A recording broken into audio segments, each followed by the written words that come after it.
ಸೈನಿಕರ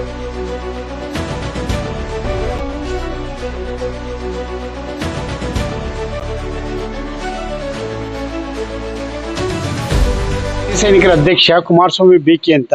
ನಾನು ಕನ್ನಡ ರಾಜ್ಯೋತ್ಸವ ಪ್ರಶಸ್ತಿ ಅದಲ್ದಿರ 108 ಅವಾರ್ಡ್ಗಳನ್ನು ಪಡೆದಂಥ ಏಕೈಕ ವ್ಯಕ್ತಿ. ನನಗೆ ನಟರಾಜು ಪಿ ನಟರಾಜ್ ಅವರು ತುಂಬ ಯಾವುದೇ ಒಂದು ಫಂಕ್ಷನ್ ಮಾಡಿದಾಗ ನಮ್ಮನ್ನು ಬರಮಾಡ್ಕೊತಾರೆ. ಸೈನಿಕರಿಗೆ ಅವ್ರು ಬೇಕು ಅಂಥ ಒಂದು ಸ್ವಾಭಿಮಾನ ಅವರಲ್ಲಿ ಇದೆ, ಅಂಥ ಸ್ನೇಹ ಜೀವಿ ಅವರು.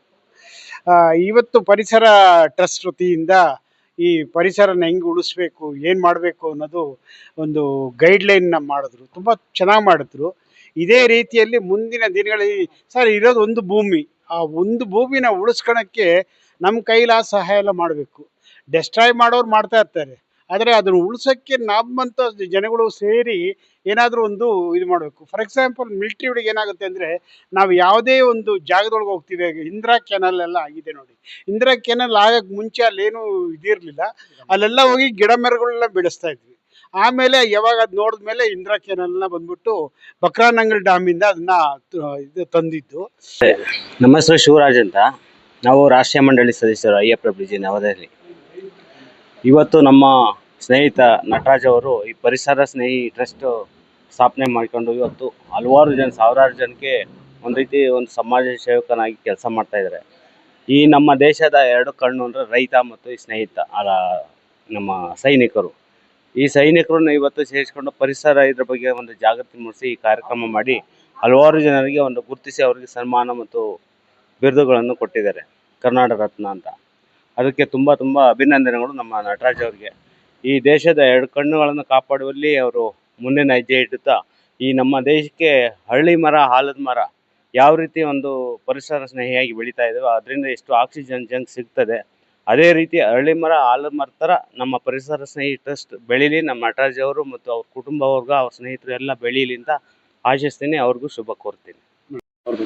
ಇವತ್ತು ಪರಿಸರ ಸ್ನೇಹಿ ಟ್ರಸ್ಟ್ ವತಿಯಿಂದ ಅನೇಕರಿಗೆ ರಾಜ್ಯ ಮಟ್ಟದ ಪ್ರಶಸ್ತಿಯನ್ನು ಮತ್ತು ಹಾಗೂ ಅನೇಕರಿಗೆ ಸಸಿಗಳನ್ನು ವಿತರಣೆ ಮಾಡಿದ್ದಾರೆ. ನಮ್ಮ ಭಾರತೀಯ ಸಂಸ್ಕೃತಿ ಪರಂಪರೆಯ ಪ್ರಕಾರ ಔಷಧಿ ಗುಣಗಳಿರುವ ಸಸ್ಯಗಳನ್ನು ಅವರು ವಿತರಣೆ ಮಾಡಿದ್ದಾರೆ. ನಾವು ಇಂದಿನ ಕಾಲದಲ್ಲಿ ನಾಟಿ ವೈದ್ಯರಿಂದ ಚಿಕಿತ್ಸೆ ಪಡೆದು ನೂರಾರು ವರ್ಷಗಳ ಕಾಲ ಜೀವನ ಆರೋಗ್ಯವಾಗಿ ಜೀವಿಸ್ತಾ ಇದ್ವಿ.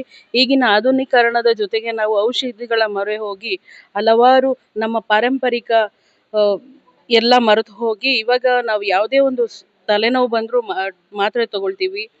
ನಾವು ಆಂಗ್ಲ ಔಷಧಿಗಳ ಸೇವನೆಯಿಂದ ನಮ್ಮ ಹಲವಾರು ರೋಗಗಳಿಗೆ ತುತ್ತಾಗಿ ಹಲವಾರು ನಮ್ಮ ಪಾರಂಪರಿಕತೆಯನ್ನೆಲ್ಲ ಮರೆತು ಹೋಗಿದ್ದೀವಿ. ಅದನ್ನು ಅವರು ಈ ದಿನ ಅವರು ಗುರುತಿಸುವ ಕೆಲಸ ಮಾಡಿದ್ದಾರೆ ಮತ್ತು ನೆನಪು ಮಾಡೋ ಕೆಲಸ ಮಾಡಿದ್ದಾರೆ. ನಮ್ಮ ದೇಶಕ್ಕೆ ಯುವಕರು ಬೇಕು. ಯುವ ಶಕ್ತಿಯಾಗಿ ನಟರಾಜ್ರವರು ಒಬ್ಬರು ಪತ್ರಕರ್ತರಾಗಿ ಸಮಾಜಮುಖಿ ಹಲವಾರು ಕೆಲಸಗಳನ್ನು ಮಾಡ್ತಾ ಬಂದಿದ್ದಾರೆ. ಇದೇ ರೀತಿ ಅವರು ಮುಂದುವರಿಲಿ. ಇದೇ ರೀತಿ ಅವರು ಒಳ್ಳೆ ಕೆಲಸಗಳನ್ನು ಮಾಡಿ ಎಲೆಮರೆಕಾಯಿಗಳ ಥರ ಇರುವ ಸಮಾಜದ ಎಲ್ಲ ಗಣ್ಯರನ್ನು ಗುರುತಿಸಿ ಇನ್ನ ಹಲವಾರು ಪ್ರಶಸ್ತಿಗಳನ್ನು ಘೋಷಣೆ ಮಾಡಲಿ ಅಂತ ಕೇಳ್ಕೊಳ್ತೀವಿ. ಅಲ್ಲಿ ಪರಿಸರನೂ ಇದೆ, ಸ್ನೇಹ ಕೂಡ ಇದೆ. ಟ್ರಸ್ಟ್ ಅಂದರೆ ಆ ಟ್ರಸ್ಟಿಗೆ ಎಲ್ಲ ಸಂಬಂಧಪಟ್ಟರೆ ಎಲ್ಲ ಎಷ್ಟು ಜನಸಂಖ್ಯೆ ಬಂದರು, ಮಿಲ್ಟ್ರಿಯವರು ಬಂದರು, ಬೇರೆ ಎಲ್ಲರೂ ಬಂದರು. ನಾನೊಬ್ಬ ಕಲಾವಿದ. ಪರಿಸರ ನಾವು ಏನು ಅಂದರೆ ಪರಿಸರ ಇಲ್ಲದ್ರೆ ಬದುಕಕ್ಕೆ ಸಾಧ್ಯನೇ ಇಲ್ಲ. ಇವತ್ತು ಒಂದು ಗಿಡ ನೆಡಬೇಕಂದ್ರೆ ಅದನ್ನು ಬೀಜ ಹಾಕಿ ಅದನ್ನು ದೊಡ್ಡದಾಗಿ ಮಾಡಿ ಆ ಗಾಳಿ ಇದ್ದರೆ ನಾವು ಬದುಕ್ತೀವಿ. ಇಲ್ಲಾಂದರೆ ಯಾರು ದೇಶದಲ್ಲಿ ಬದುಕಕ್ಕೆ ಸಾಧ್ಯನೇ ಇಲ್ಲ. ಗಾಳಿ ಬೇಕು. ಗಾಳಿ ಬೇಕಪ್ಪ ಅಂದ್ರೆ ನಾವು ಇವತ್ತು ಗಿಡ ನೆಡಬೇಕು. ಆ ಗಿಡ ನೆಡಬೇಕಂದ್ರೆ ಆ ಗಿಡನೇ ನಮ್ಮ ನಟರಾಜ್ ಸರ್ ಅಂತ ಹೇಳ್ತೀವಿ. ಯಾಕಂದರೆ ಇಂಥ ಕಾರ್ಯಕ್ರಮ ಮಾಡ್ತಾ ಜನರಿಗೆ ಗುರುತಿಸ್ತಾ ಸಮಾಜದಲ್ಲಿ ಏನು ಕೊಡಬೇಕು, ಏನು ಮಾಡಬೇಕು, ಇದೆಲ್ಲ ಕೆಲವರೆಲ್ಲ ಕಾರ್ಯಕ್ರಮ ಮಾಡ್ತಾರೆ. ಅರ್ಥ ಇರಲ್ಲ, ಅದಕ್ಕೆ ಅನರ್ಥ. ಇದು ಅರ್ಥ ಇದೆ. ಇಂಥ ಅರ್ಥಪೂರ್ಣವರೆಗೆ ನಿಜ. ನಾವೊಬ್ಬ ಕಲಾವಿದನಾಗಿ ಇವತ್ತು ನನಗೆ ಇಲ್ಲಿ ಸಂಗೀತ ಸೇವೆ ಕೊಟ್ಟಿದ್ದಾರೆ. ಭಾಳ ಪರಿಚಯ, ಕೇವಲ 3-4 ದಿವಸ ಒಂದು ಕಾರ್ಯಕ್ರಮಕ್ಕೆ ಬಂದಿದ್ರು. ಹಿಂಗೆ ಬನ್ನಿ ಸರ್ ಅಂದ್ರೆ ಒಂದೇ ಮಾತಿಗೆ ನಾನು ಅವ್ರ ಪರಿಚಯ ಎಲ್ಲ ಏನೂ ಇಲ್ಲ, ಒಬ್ಬರು ಸ್ನೇಹಿತ ಪರಿಚಯ ಮಾಡಿಕೊಟ್ರು. ಅಂಥ ಸ್ನೇಹಿ ಜೀವಿ ನಟರಾಜ್. ಇಂಥ ಕಾರ್ಯಕ್ರಮ ಬೆಳೆಸ್ತಾ ಇರಲಿ. ನಾವು ಅವರೊಂದಿಗೆ ಇದ್ದು ಒಳ್ಳೆ ಕೆಲಸ ಶಾಶ್ವತವಾಗಿ ನಿರಂತರವಾಗಿ ನಮ್ಮ ಜೀವ ಇರುವವರೆಗೂ ನಮ್ಮ ಸ್ನೇಹ ಸಂಬಂಧ ಈ ಟ್ರಸ್ಟ್ಗೆ ನಾವು ಸದಾ ಇರ್ತೀವಿ ಅಂತ ನನ್ನ 2 ಮಾತನ್ನು. ನನ್ನ ಹೆಸರು ಜಿ ಮಾರುತಿರಾವ್ ಅಂತೇಳಿ.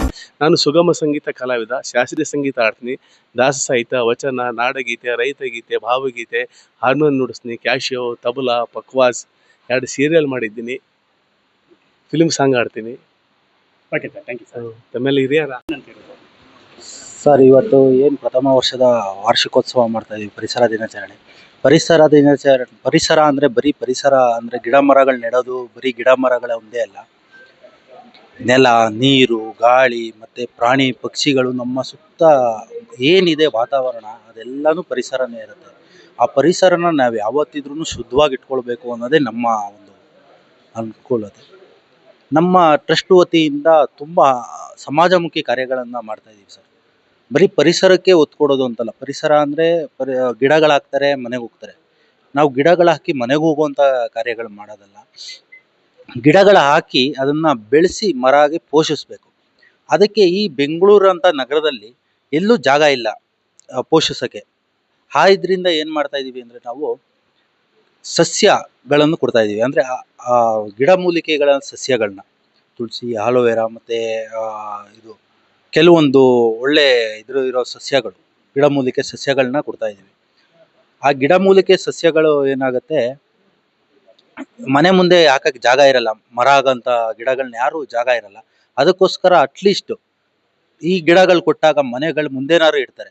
ಈಗ ನಾವು ಯಾವುದೋ ಒಂದು ಗಿಡ ಕೊಡ್ತೀವಿ, ಪರಿಸರ ದಿನಾಚರಣೆ ಅಂತ ಯಾರಿಗೋ ಒಬ್ರು ಗಿಡ ಕೊಡ್ತೀವಿ ಅಂದರೆ, ಆ ಮರ ಆಗಂತ ಗಿಡ ಕೊಟ್ಟರೆ ಅವ್ರು ಏನು ಮಾಡ್ತಾರೆ, ಇಲ್ಲಿಂದ ತೊಗೊಂಡೋಗ್ತಾರೆ, ಮುಂದ್ಗಡೆ ಎಲ್ಲರೂ ಒಂದು ಕಡೆ ಇಟ್ಬಿಟ್ಟು ಹೋಗ್ಬಿಡ್ತಾರೆ. ಆ ಗಿಡ ಸತ್ತೋಗುತ್ತೆ. ನಾವು ಒಂದು ಗಿಡ ಬೆಳೆಸೋದು ಒಂದೇ, ಆ ಒಂದು ಗಿಡ ಸಾಯಿಸೋದು. ಮತ್ತೆ ಬೇರೆ ಕ್ಷೇತ್ರದಲ್ಲಿ ಗುರುತಿಸಿ ಅವ್ರಿಗೊಂದು 25 ಜನ, ಒಟ್ಟು ಇವತ್ತು 50 ಜನಕ್ಕೆ ಸನ್ಮಾನ ಮಾಡಿದ್ದೀವಿ ನಮ್ಮ ಪರಿಸರ ಸ್ನೇಹಿ ಟ್ರಸ್ಟಿಂದ.